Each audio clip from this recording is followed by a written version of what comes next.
Kari Lake's Arizona campaign looks like nothing you've seen before. The Trump-aligned Republicans' non-traditional campaign represents a broader break from the old-line Republican Party. Phoenix, Arizona Republican Kari Lake is running for governor as a hard-charging outsider.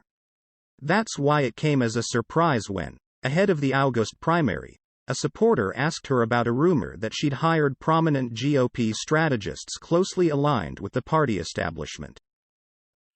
"I don't know who these people are," Lake pushed back, adding that she didn't have big, high-priced DC consultants, and that she preferred her team of true believers, many of them pro-Donald Trump 20-somethings who are new to politics.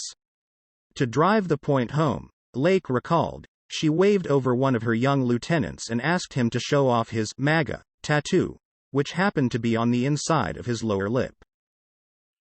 The episode illustrates how Lake, a 53-year-old former local TV news anchor and first-time candidate running in a key swing state, has ripped out almost every page in the well-worn playbook on how to wage a campaign.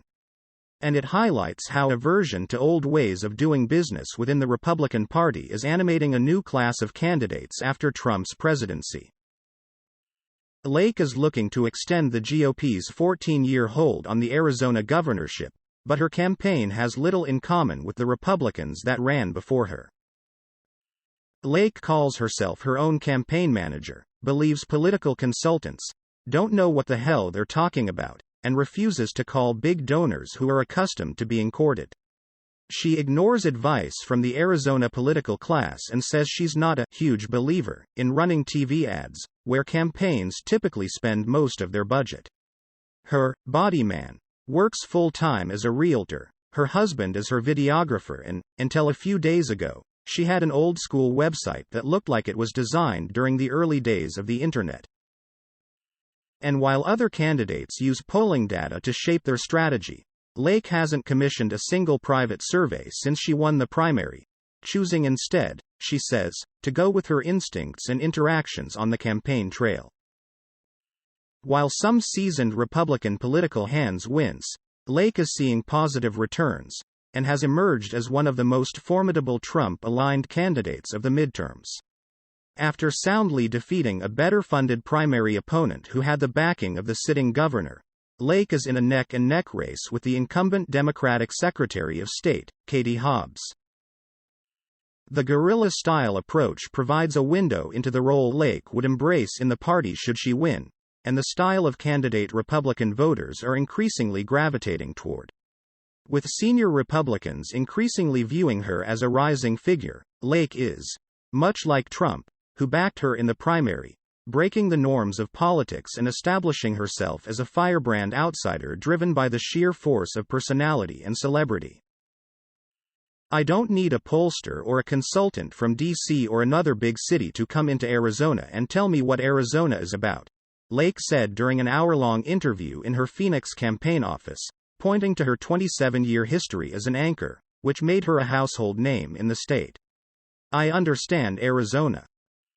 The story of Lake's unconventional campaign began in March 2021, after she released a video announcing her resignation from TV news because she wasn't proud to be part of a media that, she argued, had a liberal bent. After Lake's conservative fans encouraged her to run for governor, the political neophyte called the state Republican Party to ask how.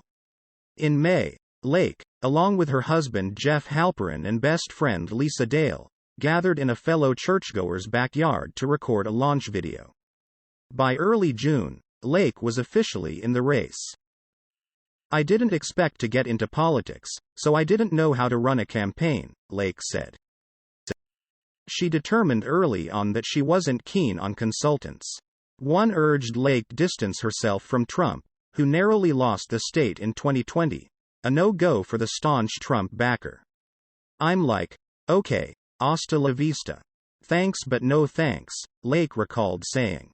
Another told Lake she couldn't win a primary because she had previously backed former President Barack Obama. "I said, that's the stupidest thing ever." She was also cool to TV advertising, reasoning that ads become white noise in a state flooded with political commercials. During the primary, she was outspent on the airwaves 17-1 by her rival, former Arizona Board of Regents member Karen Taylor Robson. Toward the end of the race, Lake decided to stop running TV ads because she thought they were being drowned out and were a waste of money. So far in the general election, Lake has been outspent by Hobbs 7-1, according to media tracking figures. Rather, Lake has used her well-honed skills as a TV communicator to focus on generating free media coverage for herself, sometimes by holding combative press conferences where she rails against reporters. After her husband records the exchanges, the footage is distributed to Lake's allies in the social media world, such as the prominent far-right commentator Jack Posobiec. Her team believes the viral videos have drawn more attention to the candidate than traditional TV ads would have. Lake said she anticipates running some commercials ahead of the election, but they won't be a focus because she felt voters had already come to know her through her anchoring days. Much of the pro-Lake advertising is being done by the Republican Governors Association, which has so far spent around $4 million on a blitz bolstering her.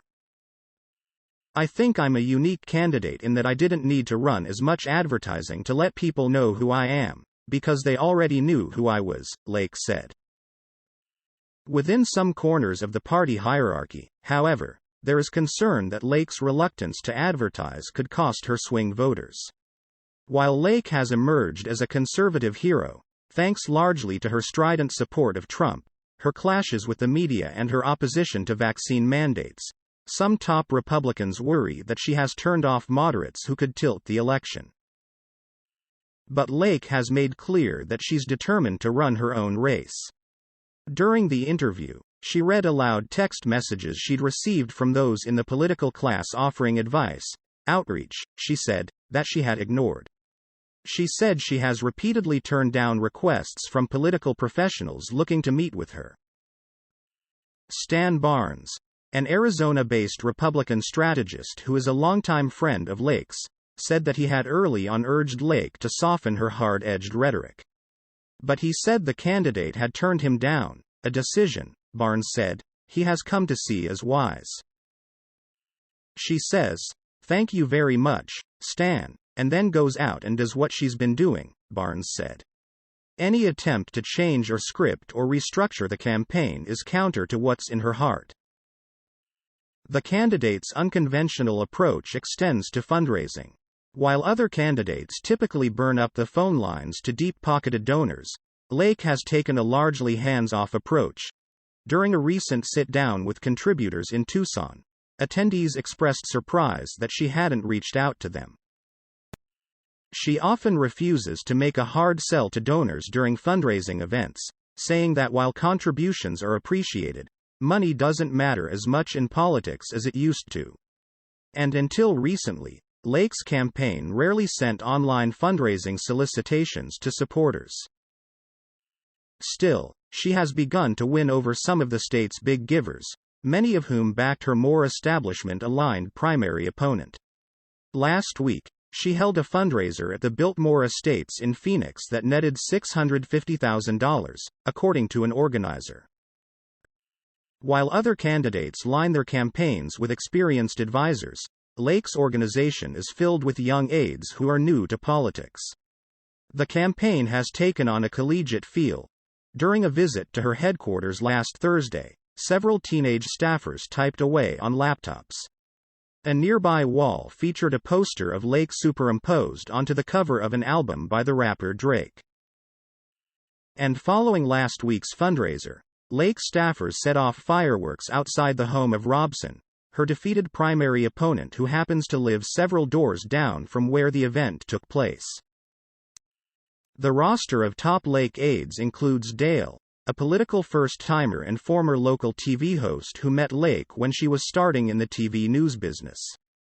Dale, who is regularly at Lake's side, has taken on the role of director of operations. There is also 21-year-old Matthew Martinez, who is taking a year off from college to run the Get Out the Vote effort.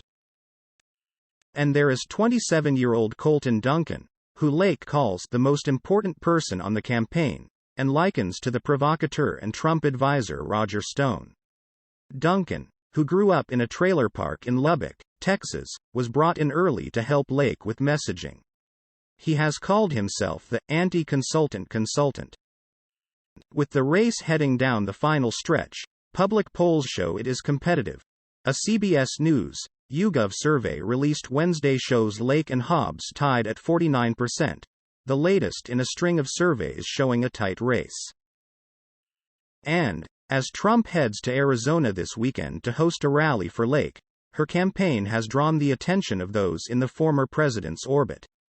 Steve Bannon, a former Trump chief strategist who has had Lake on his War Room podcast, called her the most unique candidate to come out of the pro-Trump movement, and argued that her rise reflected a shift in how campaigns are run.